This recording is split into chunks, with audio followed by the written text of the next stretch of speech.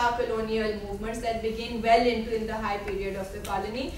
And by not interrogating or criticizing the origins of piety movements, Saba Mahmood inadvertently ends up upholding and condoning the colonial legacies for religion and religiosity.